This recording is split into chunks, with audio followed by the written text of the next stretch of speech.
এদের হাতেই মাতৃবন্দনার সুর, পুজোর আগমনীর বন্দনা। ঝ্যাংকুরকুর বাদ্যি মানেই পুজোর বোধন।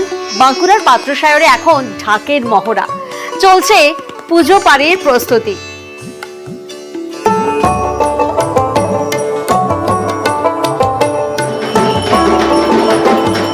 পুজো মানেই ঢ্যাংকুরাকুর, ঢাকের তালে হৃদয় দোলা, ঢাকের কাঠিতে পুজোর নাচ।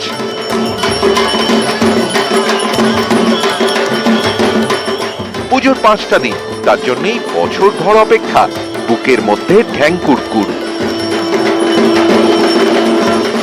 বাঁকুড়ার রুইদাসপাড়া আর রামপুর পাড়ায় পুজোর আগেই পুজো, বেজে গেছে পুজোর ঢাক।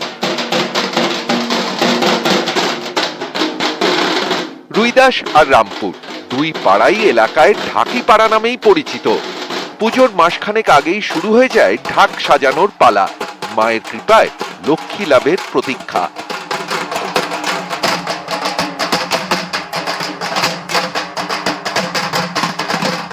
অপেক্ষা করি এই যে এই পুজো আসছে, তার মধ্যে আমরা এই বাগাবাগি করছি যন্ত্র, তারপরে এই পরে পুজোর থেকেই আমরা সব একে একে চলে যাবো বাড়ি, পুজো বাড়ি বাজাতে।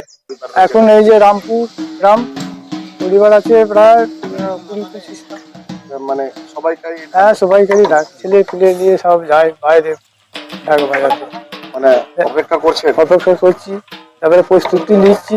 কত মাস এরকম থাকবে যায়, এবার থেকে কি শুরু হলো?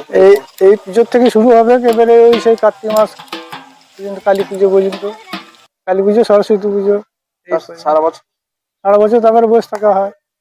যন্ত্র ঠিক হচ্ছে, কিছু কিছু বাজি দেখা হচ্ছে ঠিক আছে কিনা। আমরা অনেক দূরে দূরে চলে যাই, আবার কেউ কেউ তো অনেক কাছাকাছিও থাকে। সবার বানকি হয়ে গেছে। হ্যাঁ, অ্যাকচুয়ালি সবাইকারই বানকি হয়ে গেছে। পুজো আসছে, গ্রাম বাংলার ভোরের বাতাসে হালকা হিমের ছোঁয়া, নদী পারে কাশের ঝালর দেওয়া নীল আকাশের উকি, ঢাকি পাড়াতেও ঢাকের বোধন।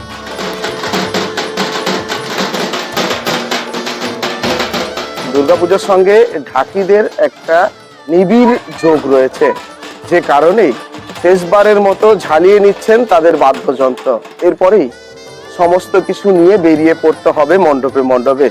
তার আগে এই নারায়ণপুরের ঢাকিপাড়ায় সকাল সন্ধে শুধু ঢাকের বাদ্যযন্ত্রের আওয়াজ।